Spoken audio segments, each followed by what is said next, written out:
where he talks about fascism, sorry, fascism being part of far right as a thing. I think that makes more sense. There's a continuity within fascism, but there are these other movements that have emerged around it, linked to it, organised alongside it, or entwined with it.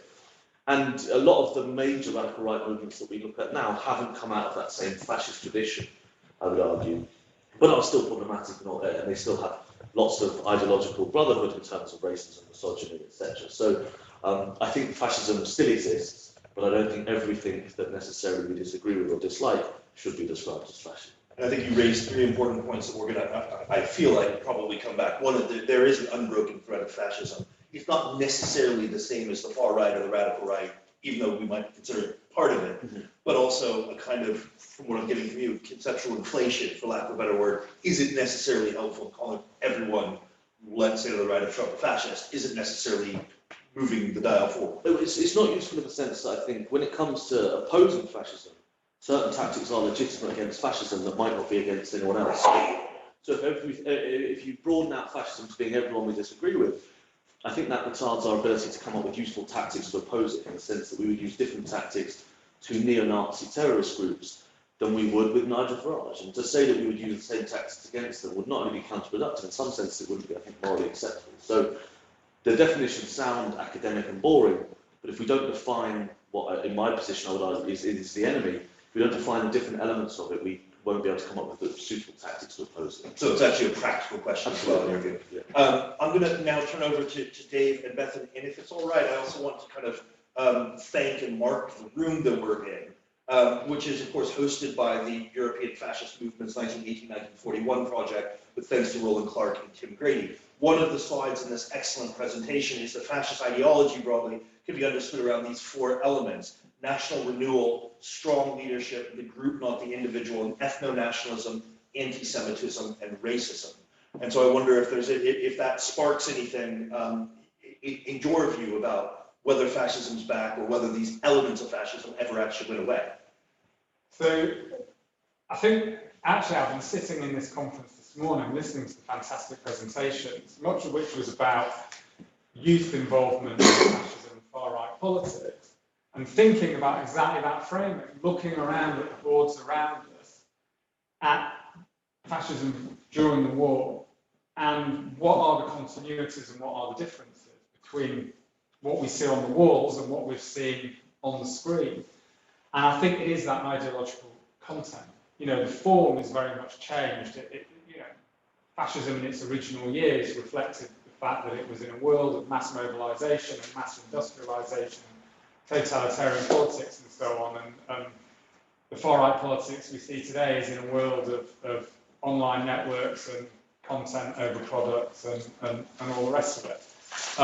But I think those ideological strands are what really shines through, that the kind of youth fascist, young far-right of today really draw inspiration from the history of the anti-Semitism, of the whole concept of ethnic and national and racial purity and the combination of all of those things, this whole idea of white genocide, the conspiracy theory that lies behind it that always goes back to the anti-Semitism. I think one thing that is very striking when we talk about is fascism back or what forms it takes today, the parts of the far right that have real energy and drive today are, I think, much more anti-Semitic than they were a decade ago. Right? And I think that phase we went through, where the likes of Nick Griffin and the English Defence League and so on tried to mimic what they were seeing in other European countries and perhaps in North America, of trying to project a kind of almost a philo-Semitic element to their Islamophobia. I think that's, you know, you can still find it, but it has no real purchase on the far right, I don't think. And I think it's really striking that when, during the conflict in May, the blog post that Alejandro and Iran showed of Patriotic Alternative, probably the biggest, most active far-right organisation, to the extent that there are far-right organisations in this country today, took the side of the Palestinians against Israel in that conflict, which is the opposite of what Nick Griffin was trying to do with the BNP during the 2009, 2010, that kind of period. I think that's really striking about the power of anti-Semitism back in the far right now.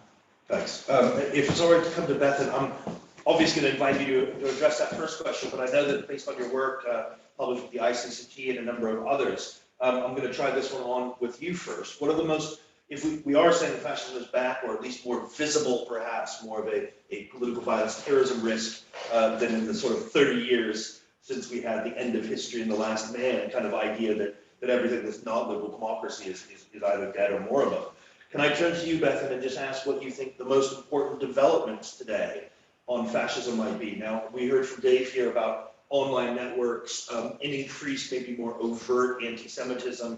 And I think Joe Mulhall, if it's all right to draw upon your previous work, I think made a hugely important contribution that percolated down in our first panel, that really we're looking at a post-organizational kind of milieu in large measure. So we have those three: online networks, stroke post-organizational, more anti-Semitism, or more overt anti-Semitism. Is there anything you maybe add to that in terms of important 21st century developments of fascism? Yeah, so first I want to say thank you, and hopefully everyone can hear me. Someone set up a flare, if not, or something. But I'm really appreciative to be able to join you virtually today. And my first contribution in terms of answering the initial question, and I will get on to yours, Matthew, subsequent, is to say that I teach on this issue of fascism versus neo-fascism, and how useful is it, for instance, to simply use fascism versus add that neo in there. How does that confuse, complicate, or add to our understanding? And in many ways, what my students and I come to, we have sort of Socratic discussions about it, come to the conclusion that in fact using terms like neo-fascism is much more helpful than fascism itself, in terms of the reality that political ideologies do progress, evolve, change, not become progressive, but they do alter with time. And that is what's happening, I would argue, in late 20th and early 21st century neo-fascism, is that you're seeing some strands of fascism as we would see as expressed in the early 20th century, expressed more recently, but there are also some major developments that make it distinctive. And it's not so much that, to both speakers' points, that fascism ever quite disappeared, but its change in positioning in political life has led to alterations also in its ideology, and vice versa. They do shift each other.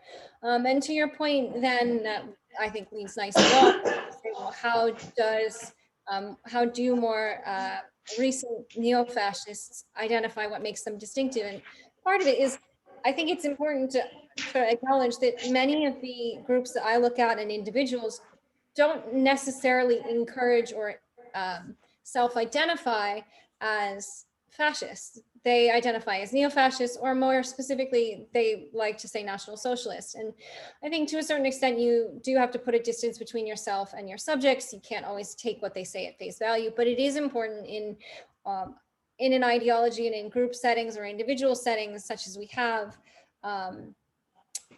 that we listen to what it is they're doing. They're thinking quite intensely about the terminology that they use. And if they're avoiding terms like fascist and instead embracing neo-fascist or National Socialist, we should think about why that is and what that means. And so I think one of the things that that sort of indicates to us is what we really see on the ground, which is this idea of piecing together what it means to be a fascist today, that you can take elements from Italian fascism, from German National Socialism, from all different expressions of fascistic ideology and combine them together. They don't actually need to come as a sort of second coming of Hitler's Germany in order for people to still identify in such a way. And so I think that that's quite critical. And part of this adaptation, as you noted, in sort of neo-fascist circles, is also to encourage more of a get away from traditional politics style. They're not seeking, for instance, to win elections and to gain power that way, but really to dismantle the entire system. So they don't look at Hitler's plans in terms of electoral success that then dismantled the previous governments as the means forward. And that's part of how they adapt fascism. They think that fascism can be done entirely outside of politics, and it means much more about a social hierarchy, social Darwinism, and other things, as opposed to some of the methodological expressions of early 20th century fascism. So you have all of those components that I think are good, in many ways, a good place to start when we're looking at how 21st century or even late 20th century people with fascistic ideologies are maybe different from when we're thinking about more traditional forms of fascism and how they've expressed themselves. They don't quite see themselves, as much as they venerate Hitler or Mussolini or others, they don't see themselves as repeating history. They see it as improving on fascist history with new contexts. I'm going to come back to, I want to kind of tease this question out a little bit more, one of the most important developments today. And Bethan there has name checked what goes by the term accelerationism, this idea that in a sense, anything that can overthrow a liberal system is worth supporting. And we heard some of that, I think, this morning, the idea of my enemy's enemy is my friend, of kind of revolutionary groups. The other thing that came out very strongly this morning, I think, in a really powerful presentation by CSD, was that one of the things that seems to have been lost was youth groups that were founded by and for youth groups, which first emerged in National Action in 2013, and was an idea that was apparently revolutionary to the far right, that they had forgotten. The idea of somebody my age kind of saying, hey kids, let's go backpacking, and I can tell you it doesn't work. And the third one I want to put in is, let's call it technological driven change. And I'm thinking about fashwave aesthetics. And I guess the question I have for all of these things, youth-led, accelerationism, fashwave, the important elements that Bethan said about updating the ideology, I can't help but think, in terms of this, we're fighting fascism today, that there's nothing new under the sun. All of those things are new in a way, but we could certainly trace, the use of technology going back decades, the idea of overthrowing democracy using any means necessary. Obviously, youth is oftentimes defined as a core component. So I'm adding a twist to this. What do you think of perhaps these new developments, and are they all that new, in fact? I think some of them are new, actually. To a certain extent, things get revived and rethought. There's new technology, there's always been technology. But everything is also a reflection of its own generation. So you've had far-right youth groups in the past, but they tended to be branches of more adult parties, right? Mark Collar came out of the youth wing of the BNP. What we're seeing now, what we saw in the first presentation, is youth networks that are completely autonomous, set up, run by young people. There's no middle-aged person kind of trying to keep the kids under control. That's totally gone. But I think that itself is a reflection of youth culture today. And it's a reflection of the technology that exists, of the social media that exists, but so much youth culture is also a reflection of how online networks work and how the virtual space works, and that applies to everything, political, social, across the board. So I do think that is something new about how things work, and I think the way that these youth groups pop up, name themselves, develop a brand, develop an idea, use concepts like accelerationism and so on, create content very, very quickly and can spread. And we saw in the presentation about the Atomwaffen division how quickly, from setting up a name, you can suddenly have followers all over the United States, all over the world, essentially.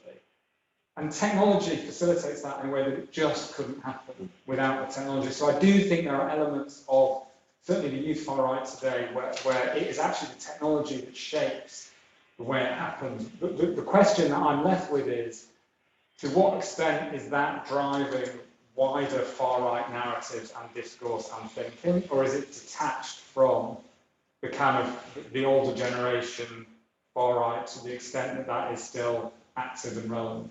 So I'm going to slightly reframe this because to bring back Joe's point, you said that some of these conceptual understandings have a practical bend. I think what I'm getting from Dave is that, there's no doubt that the practices are changing. The question is whether that's also changing some of the theory and the approach as well. Something that maybe through your investigations in the US may have thrown out. Yeah, I know it's really boring to vociferously agree, but I do completely agree with Dave on this. And while obviously there's these vast continuities, groups emerging that they might be 13 and 14 and discovering that Jews secretly run the world, but they're discovering something that people on the far right talk about for centuries. But I do, I think the internet and the digital age has fundamentally altered the means by which it's delivered and the ease with which it can happen. And I think that does have some effects, right? Which is, one is this post-organisational thing we keep mentioning, which is while we have groupings and organisations, they emerge and often decline very, very quickly. But also around them, there's an ecosystem or milieu, which again it can be dozens or hundreds of people that are linked to those groups, but not formal members. They don't have formalised structures, etc. The ability to communicate and collaborate outside of needing formalised structures to run these things, the internet has changed that. And that's not just a right-wing thing, the left-wing, anyone can use these same tools. But you no longer have to join an organisation, join a local branch to find out what's happening. You can join a group anywhere in the world, and you can do that online. And I think that's had a couple of effects. One is it's hugely lowered the bar with which to gain entry to these movements.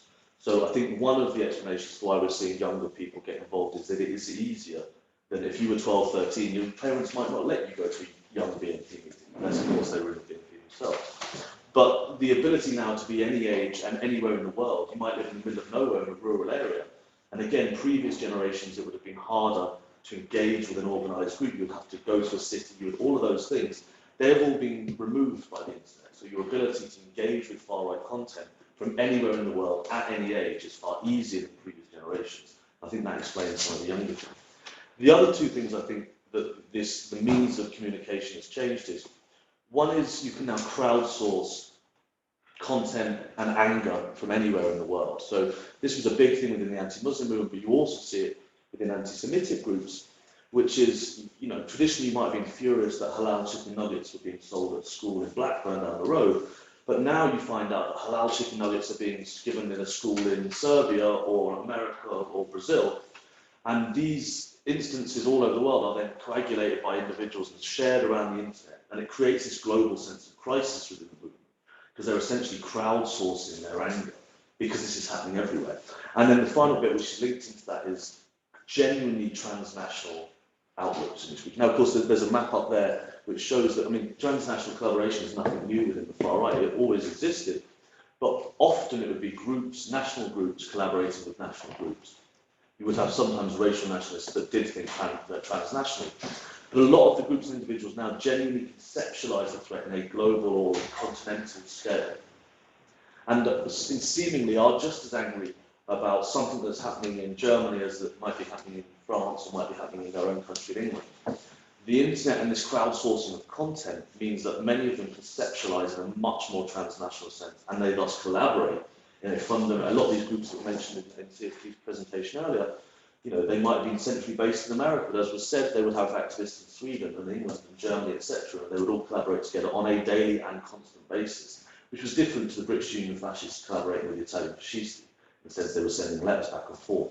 So the internet has made it's lowered the bar for these things, and it's lowered the social cost of them as well, because you can do it anonymously. You completely stole my thunder on the transnational question, Sure. but let me come to Bethan. These two London men here are dangerously in agreement, so I wonder if there's anything you have that maybe you disagree before I come on to a final question, and then we turn over to questions from the floor.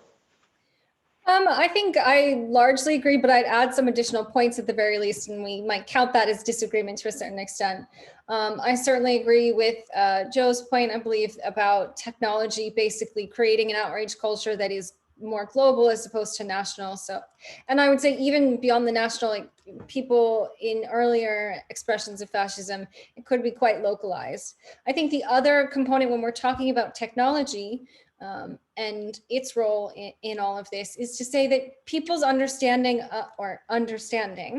of their supposed enemy has also changed because of what they seem to know or think that they know about them. So whereas previous eras, one could argue that the sort of nefarious image of the racial other or the religious other came in part or was fed in part by people's lack of knowledge about those people and their practices has changed. So for instance, I was speaking to students yesterday about how lack of clarity among Gentile communities about Jewish religious practices led to a lot of anti-Semitic speculation as to like blood libel and other things, and how that lack of knowledge created fear and generic sort of tropes of a harmful nature in that way. Whereas now people believe, okay, I understand what halal is. So the attack I'm going to do is I'm, for instance, going to take a pig's head and put it in front of a mosque, or I'm going to select these days which are of religious significance to these communities, which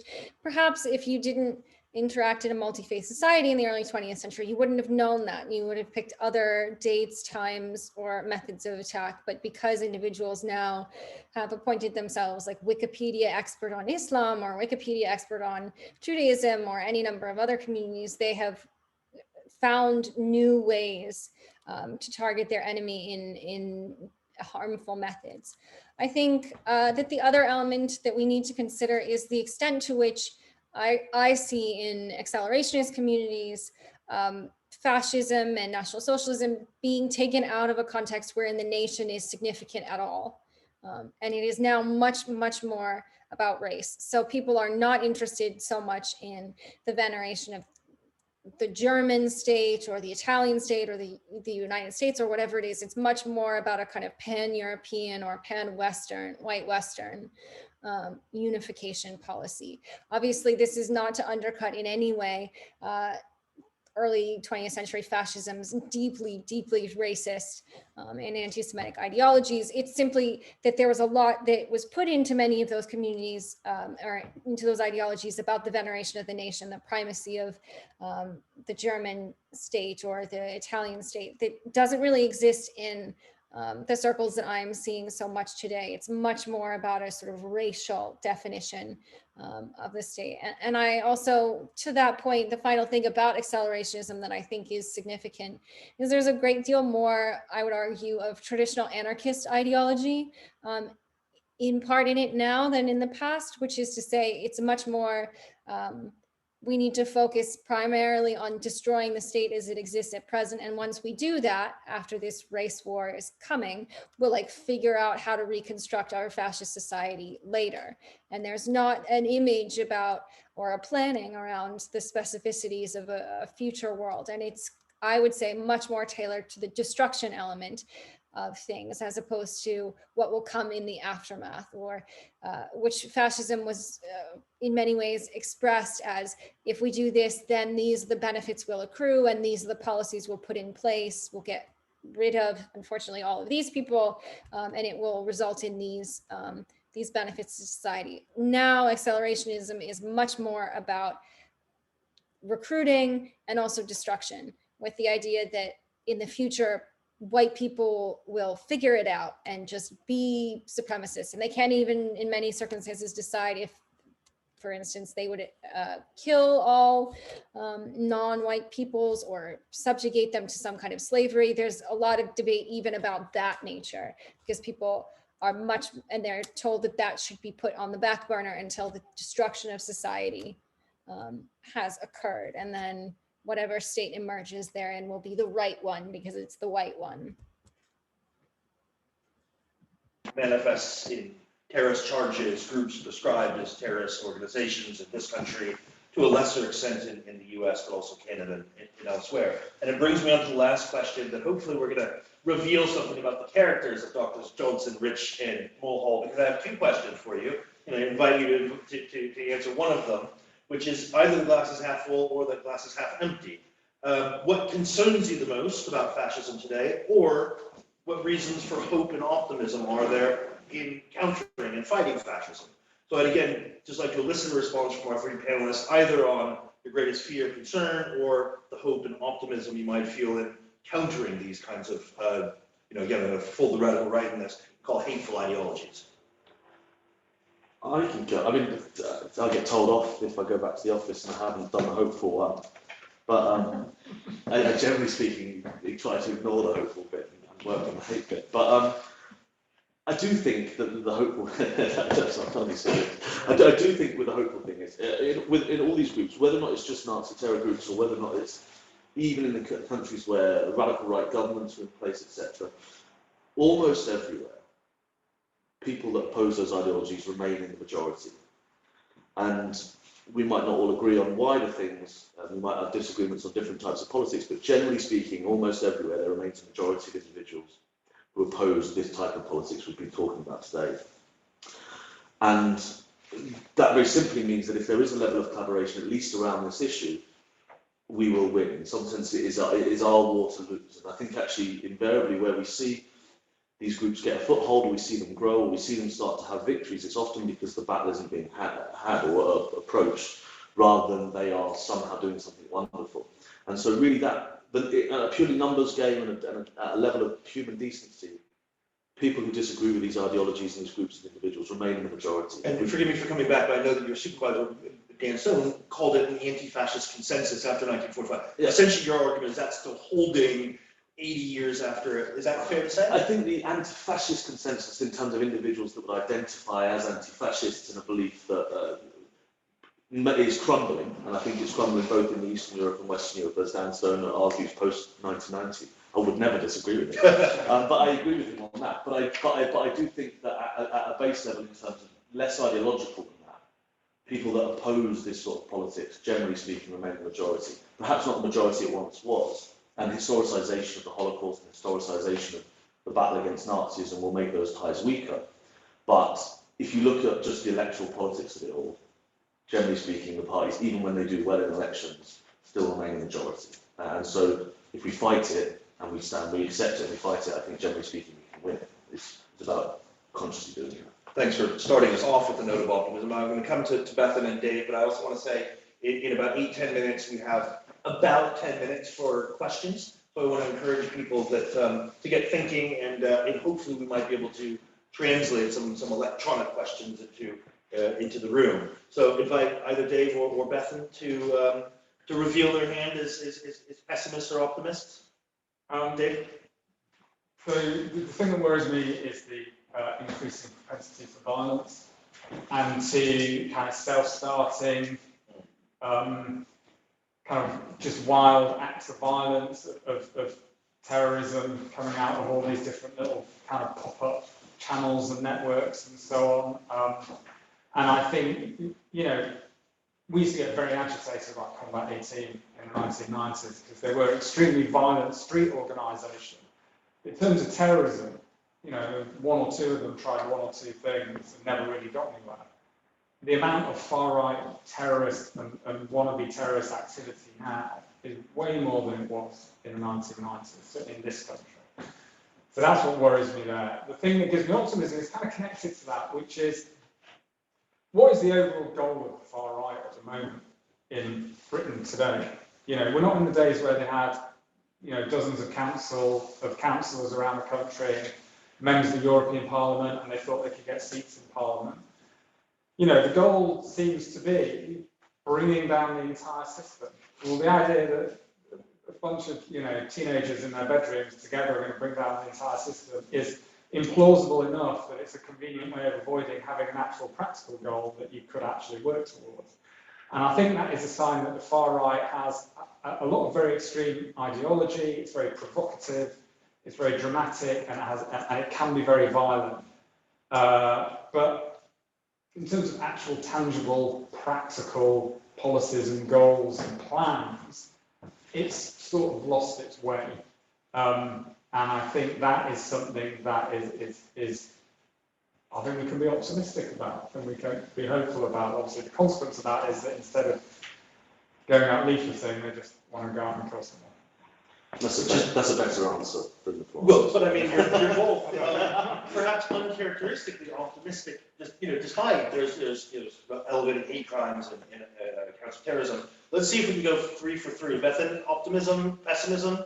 I went to Vassar College, which for those of you who don't know is like the leftist of left-wing places. So they always told us if someone asks you for a question, you basically refuse the initial point. So I don't know if I'll admit to there being a glass, whether it's half full or half empty, I'm not so sure about. But I will say that in many ways for me, I almost hesitate using that term half full or half empty, because I think a critical part of success in our measures is not resting on our laurels, on not assuming the glass is half full, because I think there is a degree to which complacency in combating these ideologies has led us to some dangerous places, or combating them in certain ways, maybe not as head on as we should, or as interpersonally as we should, has led to a significant problem therein. So I would argue there are reasons for pessimism. And Dave's point, I totally agree with this idea that there is an increased amount of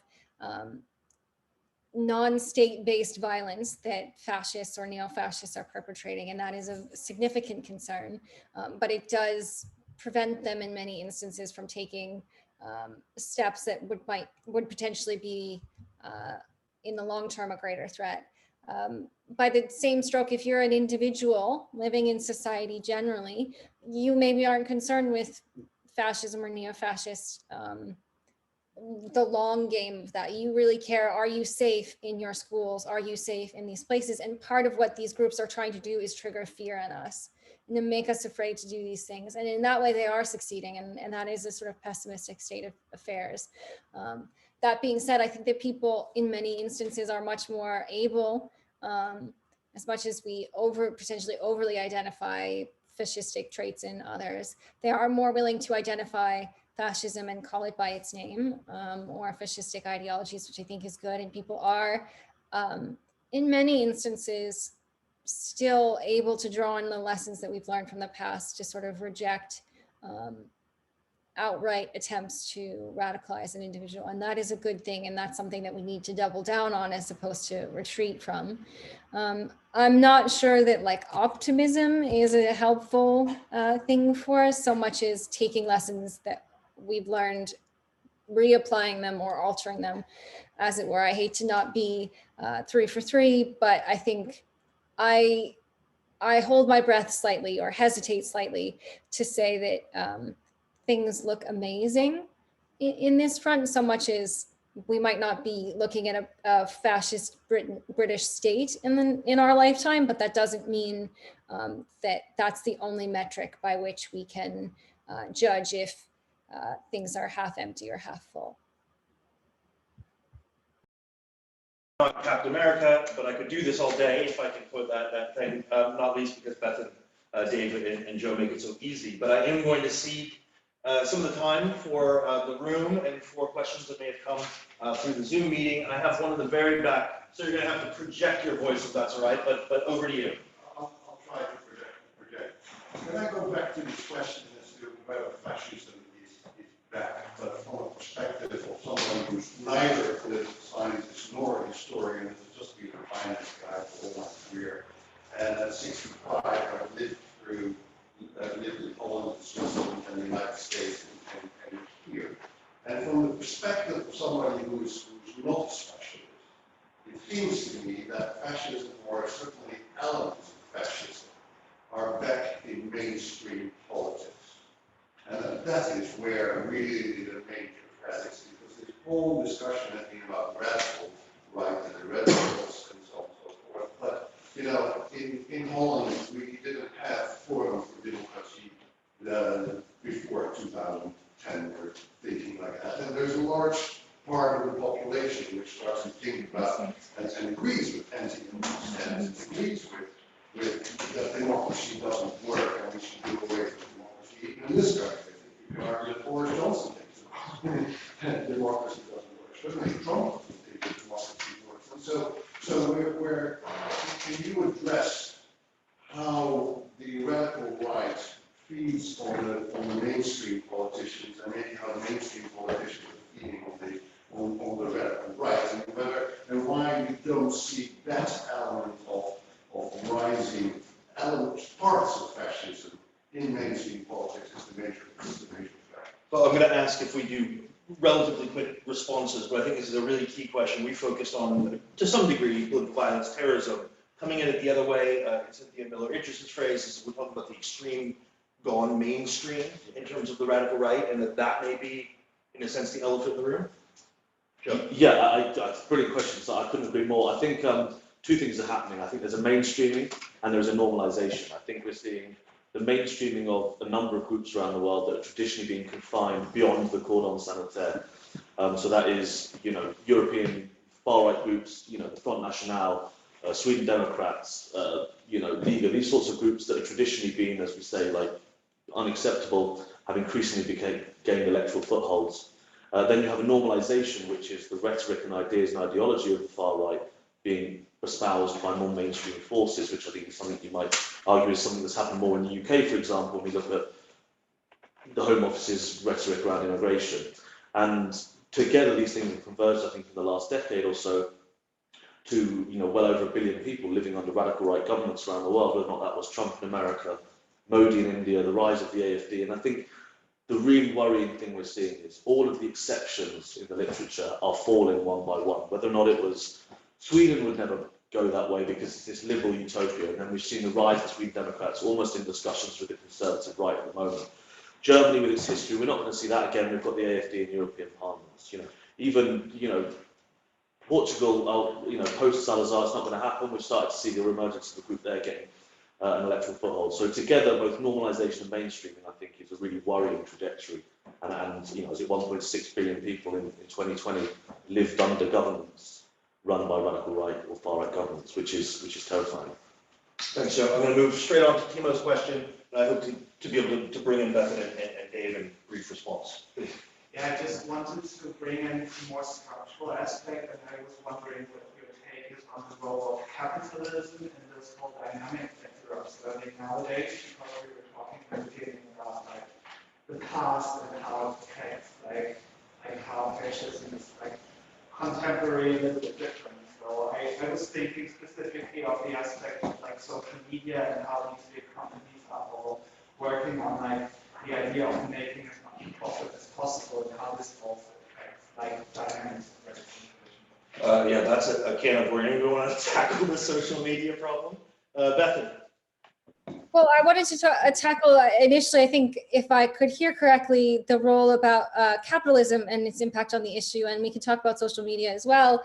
I think I actually wrote a piece a year or two ago about the radical right in the United States attempting to basically convert Bernie bros and people who were socialist in certain orientations or economic protectionists, as they self-identified, as the next frontier for conversion towards National Socialism. And the reason for that was they could say that people who were seen as critical of capitalism would be more inclined towards National Socialism for its own political ideologies or its own economic ideologies.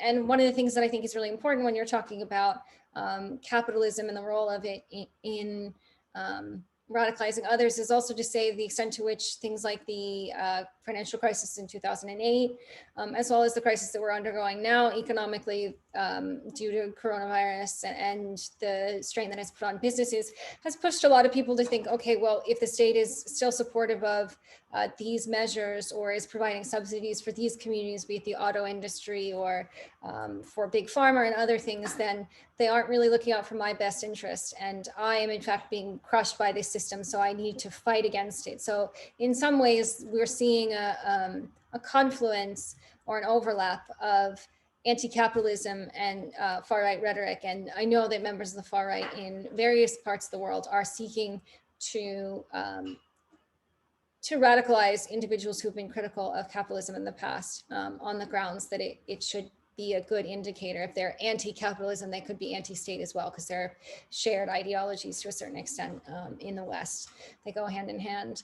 And I think social media companies, full disclosure, I have worked or contributed to various social media platforms, content moderation policies, and it's very interesting the strange relationship these groups have, even to mainstream. I know there was a question in the chat about the dark web, even for mainstream platforms like Facebook and Twitter, the extent to which these groups will talk about being in Zuckerberg jail and being really critical of it, and yet still utilizing the platform to radicalize or at least begin the radicalization processes.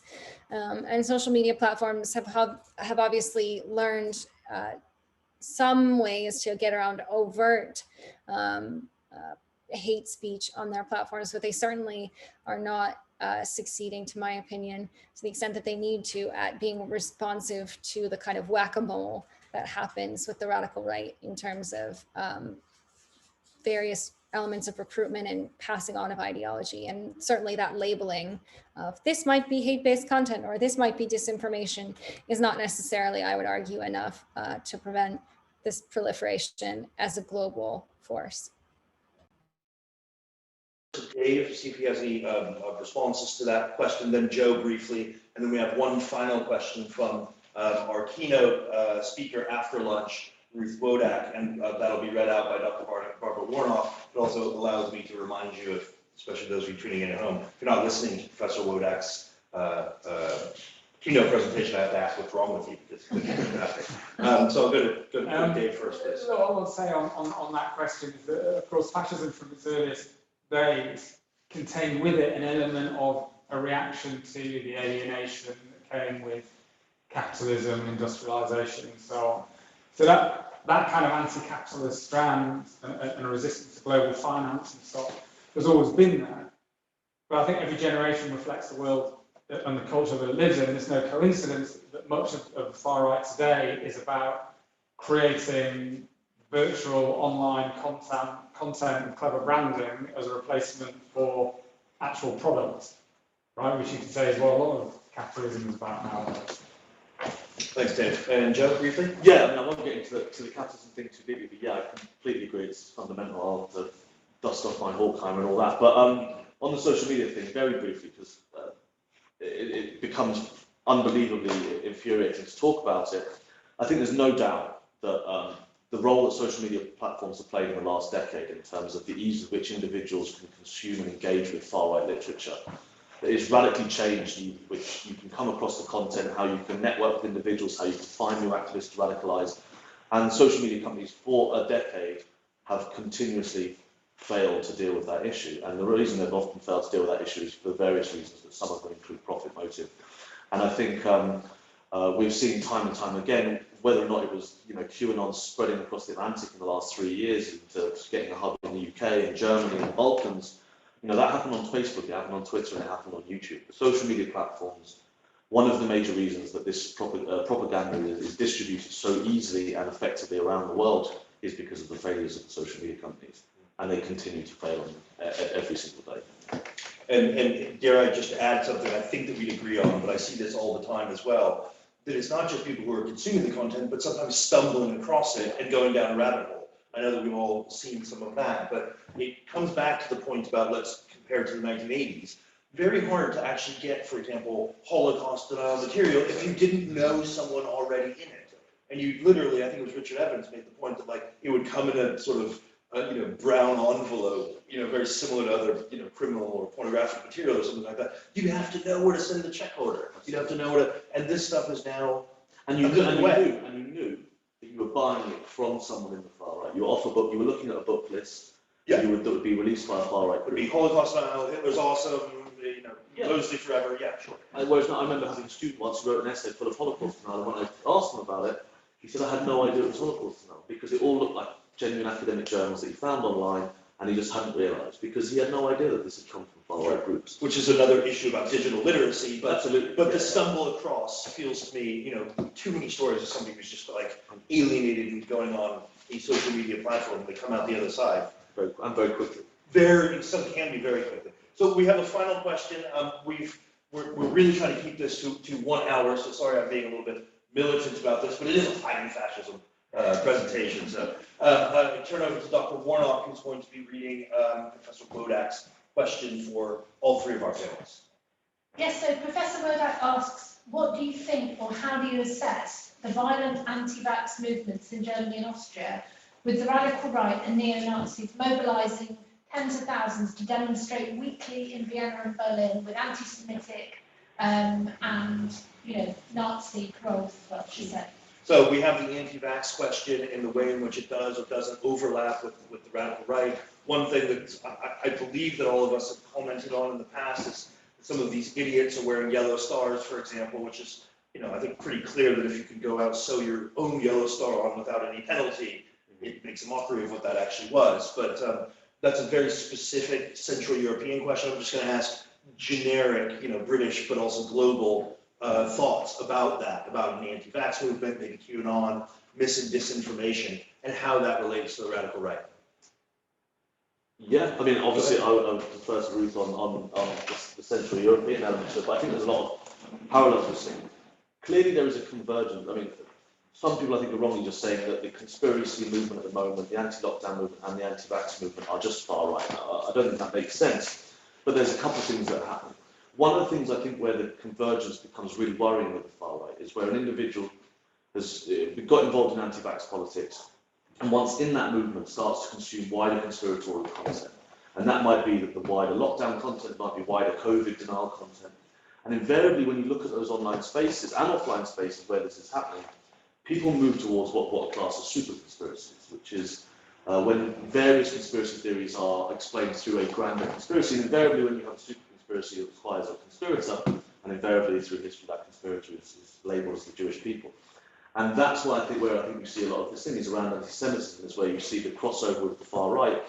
Is anti-vaxxers believe there is a dangerous conspiracy at play, and some of those anti-vaxxers believe there is someone running that conspiracy. And so we see in the UK, both far-right groups consciously targeting anti-vax communities with that content, saying, you're absolutely right, vaccines are unsafe, but do you know why that's happening? And Patriotic Alternative is a good example of that, consciously going into those spaces. The other thing you'll see in the United Kingdom is far-right groups or individuals like Tommy Robinson, who see them as a new constituency of people that might be susceptible to speak to as well, and so we'll just put out general stuff, and it's anti-establishment, it's anti-government, it's anti-vax, etc. And so the far right is preying on that community, but also some people within that community go far enough down that conspiratorial rabbit hole that they demand a conspirator, and there is a commonality with the far right, and that there is a conspirator. And there's the well-worn patterns of yeah. These are the manipulators or whatever. Yeah, and we'll see individuals quite regularly in social media groups that are anti-vaccine. You'll see the posting of Holocaust denial conspiracy videos saying, oh, you need to see there's a much bigger thing, there's a much bigger picture at play here, it's not just about vaccines. Thanks, Joe. Dave and Bethany, any final thoughts? I mean, the whole point about the anti-vax movement is that the whole point of it is conspiracy theory.